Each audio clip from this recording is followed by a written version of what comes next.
perhaps the question is more around green bonds. Can we use those from a transmission perspective? My sense is yes, without a doubt we can do that. However, we need to ensure that the structuring and justification is done right. Now, what are the key issues when it comes to green bonds? The key issue is around how do you justify that there is a green component to the investment itself? That's one. And how does that fit into the green bond framework itself, such that if you get an SPO, second opinion advisor, they can actually confirm that this aligns to what is called the ICMA, the International Capital Markets Association framework. Now, that in itself is essentially what gives the stamp to allow for green funds to come into the project. Now, the way you can do it from a structuring perspective is probably a lot of ways, but I'll probably mention 2 or 3. One way is where you ensure that the bulk of the power that is going through the IPT is deemed to be green, whether coming from a hydro or some renewable type generation. Or the second option, or a combination, you can actually look at what you are replacing. For example, if you are supplying most of that power to a mine or a consumer, industrial consumer, which at the moment uses some fossil type generation, which might be diesel, coal, or anything else, and there's a component of replacement which you can justify and quantify, because the big issue is around where you're starting from a baseline perspective and where will you be once you've justified. So if you do that, then the component of renewable and replacing the fossil fuels comes in. Again, that's another way in which you can justify and tap into the green funds. Now, why are the green funds important? I guess maybe that's another aspect, because look, one of the things that we've noted from a financing perspective in Zambia is that there are incentives that come through the capital markets from a bond perspective. You do not have withholding tax on interest, and therefore it reduces the overall financing cost. Secondly, is that if the project is well structured, you essentially end up getting more competitive type financing from a cost perspective. But also, it's also the overall terms, because the financing pricing is just one aspect. There are other aspects which comes through the terms, which we believe that are quite competitive. But over and above that, even for private sector, so if we are looking at projects, whether it's in partnership with ZESCO or ourselves alone, or with another commercial entity, what you will see is that if we are going for this type of financing, then there's a high likelihood that you can actually apply for what is called a TAF, which is essentially technical assistant facilities. And most of these are just grants to finance all the advisors' costs. Now, overall, the whole objective of trying to get all this financing is to try and see how a project that is being done by the private sector component coming in can essentially be reduced from a pricing perspective, which pricing can then be passed on to the consumers, because ultimately what we want is to provide a cost-efficient service. And lastly, just talking about overall, maybe this is an additional point, just overall partnerships. What are we seeing in view of the changing landscape with respect to IPTs? We believe that Zambia was probably ahead of the game. Even before the reforms, at least we had one IPT. CEC had, in partnership with the government, it was operating in there. But over and above that, we had PPP type projects that were in place and ongoing. Between ourselves and ZESCO, we actually have an MOU which allows for activation and expansion of existing networks between the parties, and the framework for sharing costs and how that can be done is already pre-agreed, depending on the parameters. So you can see that in as much as the PPP type structure was not necessarily there before, the rules come up, but we tried between ourselves to see how we can continue to expand the network and allow for private sector financing to come in for the benefit of the public service. So I believe that now that the framework is very clear, and now that we have the set rules, I think it's only up to us to see how better we can collaborate for the benefit of the sector and the country as a whole.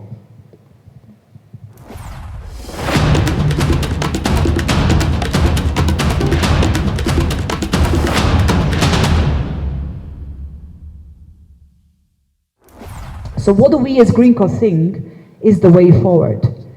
So for us, the way forward is truly to look at everything through a regional lens, to see how can we pool risks on a regional basis to benefit individual countries, especially those that are smaller in size and cannot attract investment by looking at diversification of risks on a national country basis alone. Pooling of risks means opening up of the markets and leveraging the existing connectivity we can already see through the Southern African power pool in the Southern African context. Zambia sitting at the heart of that power pool. And at the heart of the power pool's interconnectedness in the future, East African power pool. So we're not only pooling the risk across national fiscals, we're pooling the risk across supply and demand. Why are we doing that? In order to make those that we all have to be made comfortable being the lenders, making these projects more bankable. So we are very excited about these developments. I would also say GreenCo is a regional entity, but our home is in Zambia. We started in Zambia, we are now in South Africa, in Namibia, and Zimbabwe as well. Why Zambia? Because Zambia started the route towards opening the market through the Electricity Act of 2019. And as we heard during His Excellency's speech on Wednesday morning, a beautiful development has happened over the past few days, which is the publication of the enacted statutory instrument, which is SI40 of 2024, which now embeds the open access regulations into the Zambian electricity space, as approved by Cabinet in June of this year. This is a great development. And why it's a great development? Because only through open access can we achieve that regional leverage and pooling of risks through a more integrated approach for developing transmission, distribution, and generation. Open access in individual markets will inevitably lead to more regional integration and trade. So that in the Nord Pool, in the Nordics, we saw that everywhere else in the world, open access is introduced in most of the countries in the world that have gone through a certain level of change. And it's really fascinating to see how this ecosystem is now opening up amongst not only national but regional players, and what the effects of that will be on the bankability of projects. Innovative finance structures through this pooling of risks and supply and demand on a cross-border basis should lead to the achievement of attraction of capital. That's the problem. The capital is literally out there. It's about how to attract it. And if we see the required capital needed, it's absolutely huge. And if we do it through a least cost cross-border electricity lens, the savings are absolutely substantial. And I think of the last few slides, why Zambia?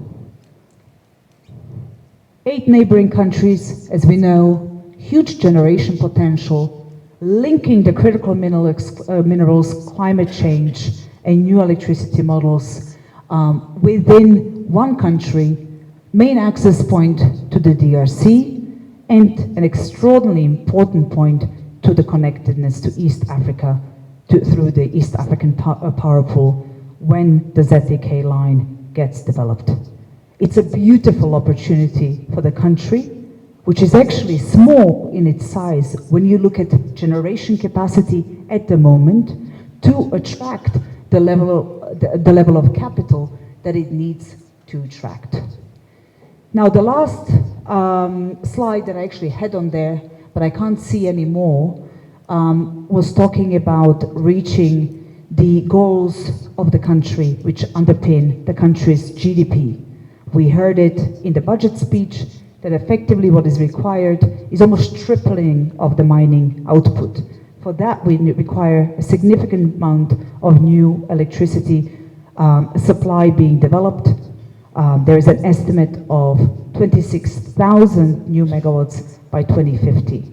And for that, we can just leave you with a note of thank you for the government of Zambia in its leadership on the open access, and to ZESCO as the utility which first accepted us as a member of the ESI, and through which we as GreenCo achieved the membership of the Southern African Power Pool. What are the priority areas for energy that your government is going to be prioritizing in order to attract investment in the energy sector? First, we have demands outstripping supply of energy. Therefore, we have to generate energy. We have to transmit the energy. We have to deliver it where it's needed. At a saloon shop, at a farm to irrigate, at a mine, at a factory, in your home. That's our agenda. So anything that stands in the way of slowing this agenda, whether it's a law, a regulation, a policy, a regulation, a law, we will dismantle it so that we can deliver energy sufficiency and surplus. Very simple. So anything that stands in the way, if it's you, we'll put you aside. We want delivery. What we were doing in Mamba yesterday, we said we'll do it, and we did it. We raised the money, $400 million from this market, and the construction is started. We went to officiate it yesterday, and 24 months' time from now, both turbines, both generators, 150 megawatts, 300 will be supplying power to the grid, into your home, into a farm, into a mine, into a factory. That's the language we want. That's the way we want to work. Different culture, delivery. That's all. Absolutely. Thank you very much, sir. Otherwise, we will not be able. That the various strengths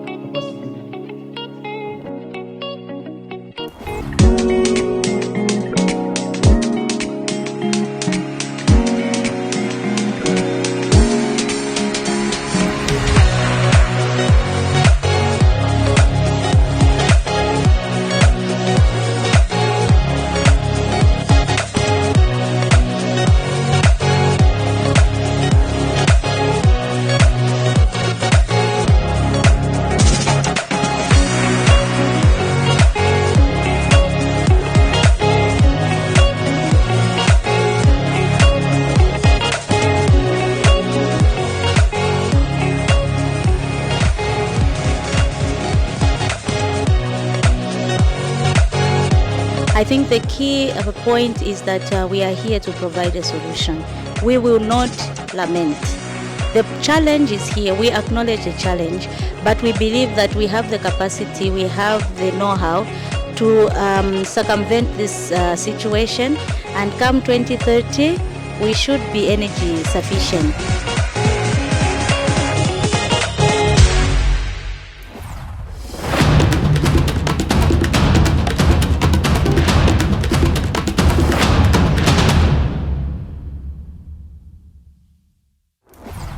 With regards to the question around Stanbic, have you participated in the transmission side of things?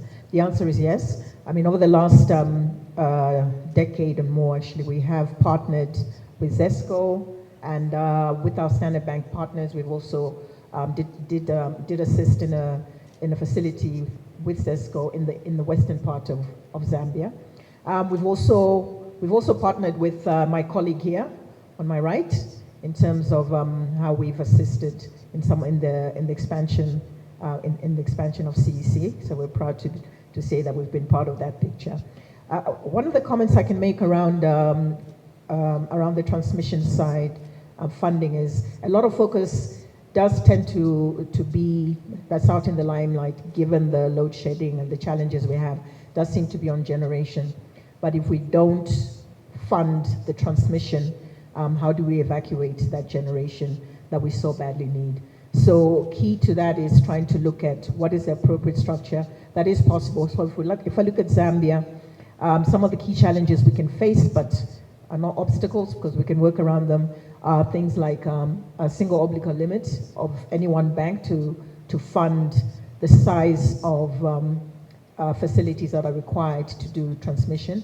But then you have the opportunities to do the syndications and the cross-border. So with an improved country rating, you then have the opportunity to also do cross-border facilities with other partners in other jurisdictions. That includes for ourselves with our partners at the Standard Bank Group level, but as well as bringing in other financing partners. We've also spoken about, Mutale spoke here about the technical assistance that you can get from the DFI. So again, partnering with DFIs to help you with that initial phase. The other thing is also the export credit agency type structures, which do facilitate, and I think Shakira, in one of your slides, you did speak about that. So a number of off-balance sheet facilities also available, and we have in the past, as Stanbic Bank, participated, particularly with regards to ZESCO in the transmission side. I'm just to give you a sense of what we are seeing coming up in the future. Some of the IPPs that we've been talking about, in one particular case, I shan't name the proposals, but it includes the transmission piece because in order to evacuate, so that's where they're looking at a funding that would require the build, own, operate, and transfer type mechanism, which can take up to about 30 years. But those are the kind of structures that are available and are in place. Thank you.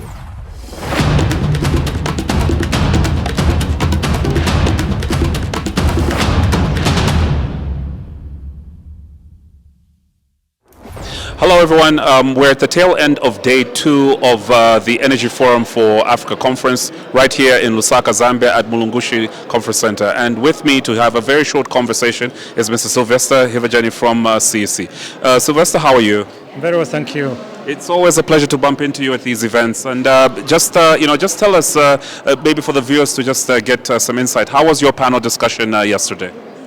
Actually, it was this morning. It was quite interesting.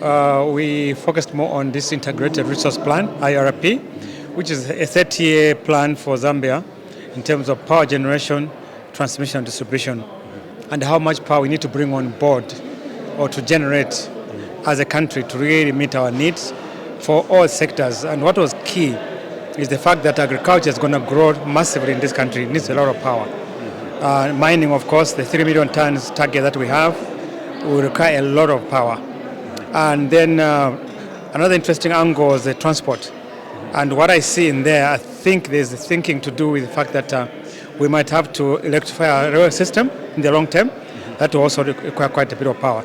So we have a lot of work to do to massively invest in generation to the tune of $11 billion between now and 2030, which is no small feat. Yes, I can imagine. And, just in terms of the general feel, this particular event has been very technical, but then also solution-based. Would you agree with that? And obviously, from your perspective as CEC, how do you see this being, encouraging for, acting as a springboard going forward so we can find solutions for the power challenges we have? Thank you so much for that question. First of all, it was actually quite warming to just appreciate how many developments are taking place, many developers, a long list of projects that are being done, and a number of them are actually at a point where they just need financing. People have done their studies already, they're ready to go, but just, the last match to be lit, meaning financial resources being made available and the project can take off. So I think with this, with the financing houses having been here as well, hearing from the developers the kinds of issues that they face, I am quite hopeful that actually we see a lot of projects closing, funding coming through, and implementation starting. So it's going to be a very good springboard for us to see projects starting to really come into fruition in the near term. Absolutely. And maybe just on a final note, so do you have any remarks for those project developers that obviously might want to also just learn how CEC has obviously been able to implement? For example, you had recently launched one big renewable plant. Just to give them a sense of encouragement that participating in events like this can actually open doors for solutions. Absolutely. I mean, one key thing that is a benefit for being in a place like this is really networking. Meeting people that have solutions or have gone through similar things that you're facing, talking to them, and those that have, for example, the financial resources to just help you get over the hurdle. So networking is very critical because people hear about your project, then they come and talk to you and say, hey, we can help you close it, and so on. So it's critical that people who develop projects do participate in these meetings, because then you hear where solutions really lie. And then you can easily tap into those resources for you to make your project viable and actually be implemented. Absolutely. Ladies and gentlemen, I've just been speaking to Sylvester Hivajani of CEC. Mr. Hivajani, thank you so much for engaging with us, and we look forward to seeing you at the next event.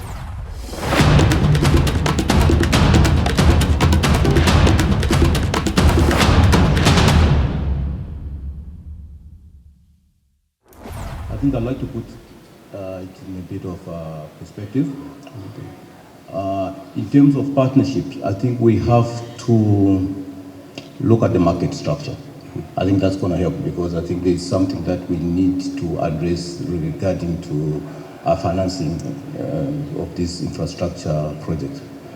So when you look at our industry, I think we've come very far, and we have to be, I think, proud of ourselves. So first we liberalized. So when we liberalized, the objective at that time was to bring in generation. So there was no money for generation from the public sector. So the issue is you bring in private sector in order to bring in money into generation.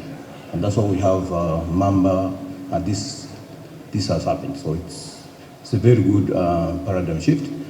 And we've been partnered with most of these IPPs in order to get some power.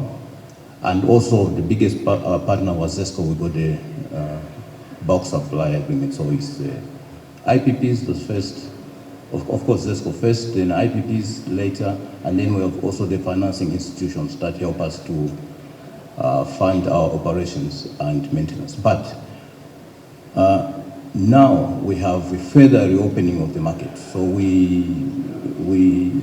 there is a market design, and open access is just one of the big things that's happening in this country.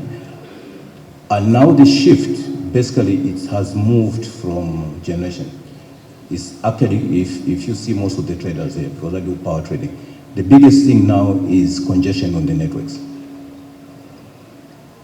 And now the focus, in our view, should be replicating the same model where you had IPPs coming to the generation space. Now we should be thinking of independent power transmission. So basically the same model, so that you can bring private financing into the bottleneck, which is now transmission. And for open access to work, because now we have a lot of people in the ecosystem, so there are people who do not have networks, and also the mines. You can actually have a contract with somebody who's not sitting on the network. So basically the transmission now is the key. So we see opportunities in investing into these networks, and we are willing be the lead, and also to work with ZESCO to actually enter into this space to allow this open access to actually work. And there are also other services that comes with open access. So basically, those are the partnerships that CEC is actually looking forward to. Thank you. Okay.